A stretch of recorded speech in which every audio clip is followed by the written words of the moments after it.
There's 2 weeks left to go in the 2023 NFL season, and it's still do-or-die football here in Pittsburgh. Welcome into Steelers Talk. My name is Jack Sperry, your host, and today we're going to be breaking down and previewing this Week 17 matchup between the Pittsburgh Steelers and the Seattle Seahawks. Before we do so, before we get into my keys to victory, score prediction, team trends, all that great stuff, do me a favor and click that subscribe button right now. We're doing battle this week in the subscriber category with Seahawks Today, hosted by our friend Tyler Jones, who's also the host of our Ravens channel, just so you guys know. And this is what Jonesy had to say to Pittsburgh Steelers fans this week. What up, Steeler fans? Tyler Jones here of Chat Sports and Seahawks Today. And we got a sub-battle going on this week between Seahawks Today and Pittsburgh Steelers Talk. And I would love nothing more than to crush you in all your souls and to take you out of the playoff picture as well. Who's going to be your quarterback? Are you going to have to get Big Ben out of the graveyard to go play quarterback for you, or Tommy Maddox or something like that? Your quarterback situation's pathetic. We're going with Geno. Things are looking good in Seattle. We're going to make the playoffs, and we're going to beat your ass on Sunday. So get ready for a beatdown. We're going to beat you in the sub-battle. We're going to beat you on the football field as well. Let's go Seahawks. Let's get revenge for Super Bowl 40 while we're at it. Big Ben was short. You guys know it. Let's go Hawks. Beat those Steelers. If that doesn't want to make you click that subscribe button, guys, I don't know what will. This guy's an absolute clown. We're going to not only beat his teams on the field over the last 2 weeks of this season, but we're also going to outperform them in the subscriber category. So join our family today. We got videos on your Pittsburgh Steelers every single day for free right here on the channel. So do me a favor, click that subscribe button right now. All right, so let's jump into this very fun matchup here where the Pittsburgh Steelers will travel to Lumen Field in Seattle, Washington here, where the 8-7 Pittsburgh Steelers definitely on a razor's edge here when it comes to the AFC playoff picture, but it's also the same thing with the Seattle Seahawks. Both teams are considering this a must-win heading into Sunday's matchup. Of course, it's on New Year's Eve as well, so it's going to be a great time on the watch party. Make sure you click that subscribe button to join me and Coop Sunday afternoon. So what is at stake here for the Pittsburgh Steelers? And, for me, it's pretty simple. The Steelers need to win this football game to be relatively alive in the AFC playoff picture here, heading into that season finale game against the Baltimore Ravens. If you lose, your chances go down quite a bit. But if you win here, you can increase your chances from your current odds at 13%, according to the New York Times. You can increase that to a 1-4 shot. I mean, it's going to be pretty tough to beat the number 1 seed Ravens as it is, but you also need a little bit of help around the AFC in order to get yourself back in the AFC playoff picture. But it's a hell of a lot better than if you lose this football game here, where your chances go down to 5%. So not only will you have to beat the number 1 seed in the AFC in the Baltimore Ravens on the road in the season finale, but you're going to need a whole lot of other help in that final week of the regular season in order to sneak in at 9-8. So if you're the Pittsburgh Steelers, I think at this point it's win out or bust, which of course means you have to win this week. And it seems like head coach Mike Tomlin is going to entrust third-string quarterback Mason Rudolph to once again lead this offense. Of course, the Steelers' offense had over 30 points last week for the first time all season. This was arguably the best performance that we've seen from a Pittsburgh Steelers quarterback all season long. I think it's the right call to go with Mason Rudolph, whether or not Kenny Pickett is able to go. But I will note here that head coach Mike Tomlin at his weekly press conference did not rule out starting Kenny Pickett if he is cleared by his doctors to play this weekend. According to all the reports, Pickett should be able to go. And when asked directly at his press conference today, if Pickett is healthy, who is going to start, he says, I'm not going to go into hypotheticals. Right now, Mason is the starter. So really only 2 reasons why I think you do that is, one, to protect Pickett, to avoid just straight up going up and kind of like embarrassing his starting quarterback. But the other thing is, if Pickett's able to go, he may still play. So make sure you keep an eye on the Kenny Pickett injury updates throughout the week. Now, pin comment time. Let me know down there in the comments section, who's the better quarterback on the Pittsburgh Steelers roster? Is it Kenny Pickett or is it Mason Rudolph? Type KP if you still think Kenny Pickett's the best guy for the job, or if you think Mason Rudolph is currently the best signal caller on the Pittsburgh Steelers. Type MR down there in the comment section. This is going to be the pinned comment on today's show, so YouTube's going to throw you an ad break here in just a couple of seconds. When that happens, take advantage of that time by answering today's pinned question.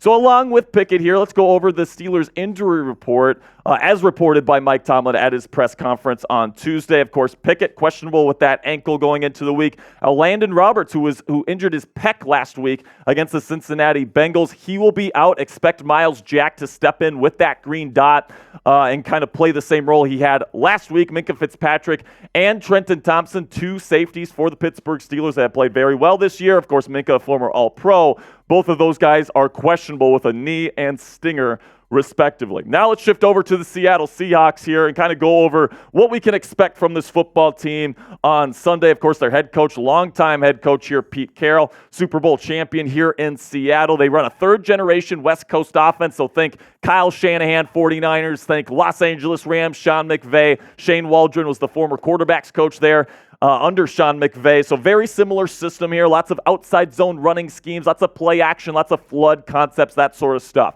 Then you get up to the defensive side of the ball here, and Pete Carroll kind of runs a hybrid between his old school kind of Seattle 3 that he ran with the Legion of Boom, where it's a lots of cover 3 match. But now they're starting to incorporate a lot of cover 4 and cover 6, which is man match rules-based defenses. Their defensive play caller is Clint Hurt. Their defense isn't doing all that well. We'll get to that in a second.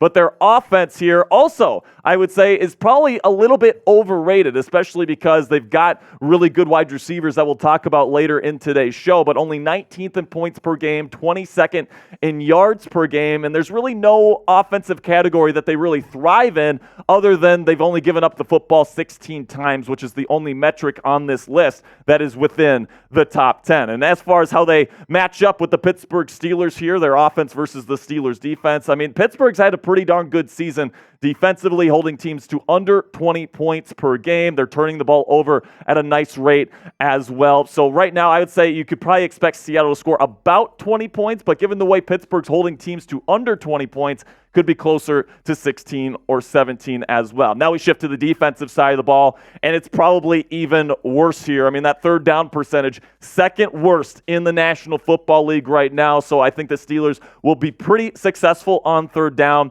this week. They do have 19 turnovers. That's a little bit below average. I mean, this football team as a whole, in my opinion, is just very below average as a whole here in Seattle. But you look at the season trends here between the Pittsburgh offense and the Seattle defense. Now, keep in mind, on the Pittsburgh side of things, they've had 3 different starting quarterbacks. They have a new offensive coordinator. They had an offensive coordinator that was fired earlier this season. So kind of take those season trends with a grain of salt, especially coming off a 34-point victory. But overall, Pittsburgh's offense has been absolute booty, has been just cheeks this year. Let's just be completely honest here.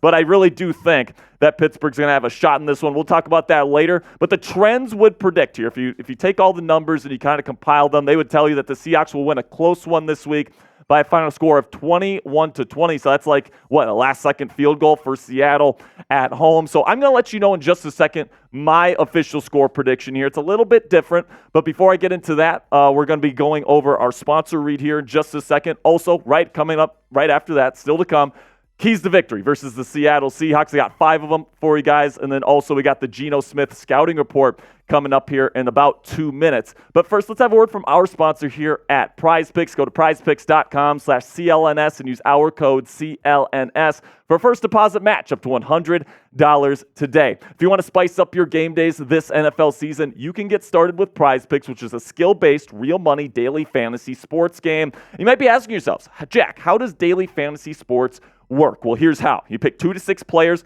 and if they'll go for more or less than their PrizePicks projection, you can even win up to 25 times your money on any entry. So let's take a look at my entry for this Sunday's matchup between the Steelers and Seahawks. I'm going to take the less on Geno Smith passing yards. I do think that the Steelers defense will do a pretty decent job against Shane Waldron's group this week. I'm going to take the more on George Pickens. I mean, he had one hell of a performance last week against the Bengals. I think especially with Mason Rudolph starting, you can expect him to get over more than 52.5 receiving yards. I'm going to take the less on DK Metcalf. receiving yards. He's going to have Joey Porter Jr. draped all over him. I think he's going to get less than that 58.5 number. If you know ball and you want to make some money with PrizePicks today, you can go right now to prizepicks.com/CLNS and use our code CLNS for a first deposit match up to $100 today. With PrizePicks, it takes less than 60 seconds to make your picks, so you can get them going right now. Go to prizepicks.com/CLNS and use our code CLNS for a first deposit match up to $100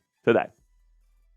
So my keys to victory here. Number one on my list, let's start with the defense. And I think the biggest thing for the Steelers this week is to keep a lid on the Seattle Seahawks passing attack and not allow the big plays down the field, which definitely needs to be the main defensive focus here, because I think when you force this Seattle Seahawks offense to kind of be methodical, convert on third downs, play situational ball, they kind of crumble. But, when they play defenses that allow them to get 20, 30, 40-yard chunks, that's when they have success, and that's when they win football games. So the main defensive focus here for Pittsburgh needs to be to put a lid on it.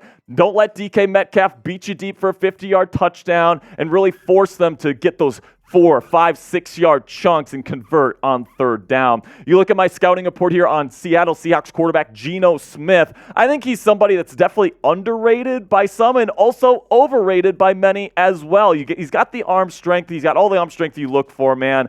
Pocket presence is pretty darn good. The mental processing is there as well. Obviously a big body, and I really like his deep ball as well. It's very dangerous when he and Tyler Lockett and DK Metcalf can connect. But the cons, the decision-making, he does put the ball in harm's way from time to time. He can be too aggressive throwing the ball down the field. He's not much of a mover, so if you can get after him, you can put him on his butt. He's not going to be much of a playmaker for them. And then, of course, he's been dealing with injuries throughout this season, so it's definitely possible that he aggravates something during this week's football game. He's a decent NFL starter. I wouldn't say he's anything special, but the special aspect of this Seattle Seahawks offense is the three Musketeers in their wide receiver trio here in DK Metcalf, Tyler Lockett, their deep threats, along with Jackson Smith and Jigba, their Swiss Army knife type, a slot player that's just an incredible route runner. It's very difficult to man up one-on-one with all three of these wide receivers. That's why most teams play zone against the Seattle Seahawks.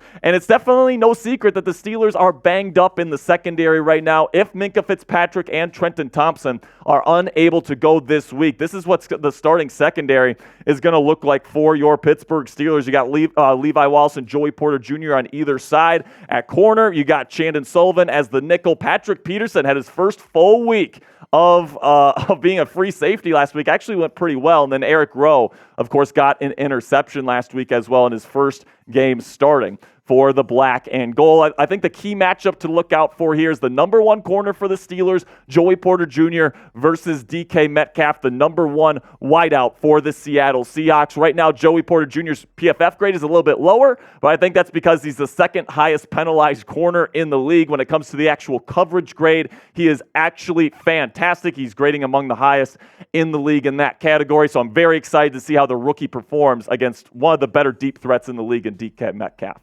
Number two on my list of keys to victory is that T.J. Watt. In my opinion, this year's Defensive Player of the Year, by the numbers he should be anyway, he needs to feast in this one. He needs to make it absolutely clear to everybody in the National Football League that he is the best defensive player and the most valuable defensive player in this league. And I think this is an excellent opportunity this week because he's going up against Abraham Lucas, one of the lower grading starting right tackles in the National Football League. Right tackle is probably the most vulnerable spot on the Seattle Seahawks offensive line. So it's definitely going to be an opportunity for T.J. Watt to eat. I think he could get up to 2, maybe even 3 sacks and maybe a forced fumble this week if he has a really special performance. The last time T.J. Watt played against the Seattle Seahawks, he absolutely dominated. I expect him to do the same this week. All right, now let me know down there in the comments section, what kind of performance are you expecting from T.J. Watt this week? Will he have over or under 1.5 sacks? All right, let me know. Type O for over or type U for under when you get a second down there in the comments section. All right, now let's shift to the offensive side of the ball. And I think with Mason Rudolph, if he is the starter or whether it's Kenny Pickett, the big thing for the quarterback for the Pittsburgh Steelers is going to be to know the answers to the test. Now, what do I mean by that? What I mean by that is that Pete Carroll's defense is very much rules-based, all right? It's man-match coverage depending on what coverage that they're running, whether it be cover 3 match, cover 4, or cover 6. Pete Carroll likes to do these man-match rules-based defenses, and if you are if you are the Steelers defense, or if you're the Steelers quarterback, I should say, you got to know how to beat those coverages, and you have to get the offense into plays to beat those types of coverages. I think Mason Rudolph did a really good job when he went against these types of coverages last week against the Cincinnati Bengals, and I'd expect him to do the same if he's the starter here in Week 17. Now, obviously, this goes without saying, but whether it's Kenny Pickett, whether it's Mason Rudolph, you got to protect the football. Mason did a really good job of that last week. No turnovers. Kenny Pickett's done a good job of that all season long, so I really don't think that's going to be an issue for the black and gold come Sunday. All right, number 4 on my list of keys to victory here is you got to keep getting the ball to George Pickens. I mean, you saw what happened last week when you threw the ball deep to him.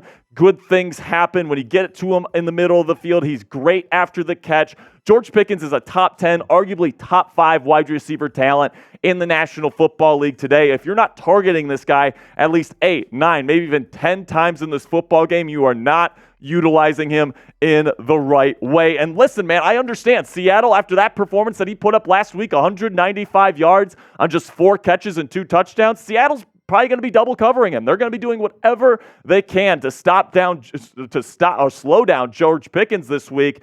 And I don't care. I frankly do not care. I want you to throw the football to George Pickens whenever there's an opportunity to do so. And listen, if they double cover him, then that gives you opportunities to get it to Pat Freiermuth, Deontay Johnson, other guys in this Steelers wide receiver core, and that only opens up more opportunities for the quarterback. And then finally here, I think the biggest thing that the Steelers need to do, they've had issues with communication here in the past, both offensively and defensively this year. It's been a big issue, and with it being as loud as it's going to be at Lumen Field. It's literally a field, guys, that is designed for crowd noise, all right? It is one of the hardest places to play in the National Football League. It's going to be loud. It's going to be very difficult to communicate. During this week of practice, Mason Rudolph, Kenny Pickett, all these different guys need to get on the same page so that they can get in and out of plays effectively and efficiently, and they don't want to waste timeouts, especially in the second half and especially if they're losing. All right, so I actually think the Steelers are going to come away with another victory here.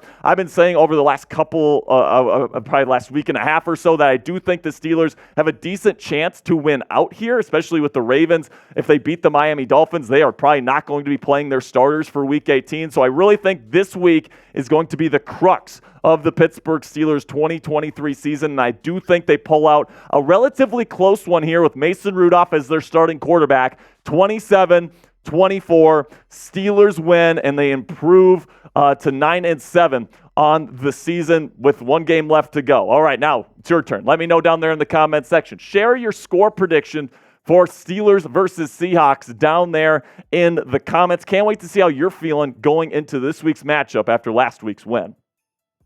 All right, that'll be it for me this week, Steelers Nation. Thank you guys so much for all of your support. Make sure you click that subscribe button to help us beat Seahawks today in our sub battle, and then also join me and Coop for our Week 17 watch party when we face off against the Seahawks this Sunday.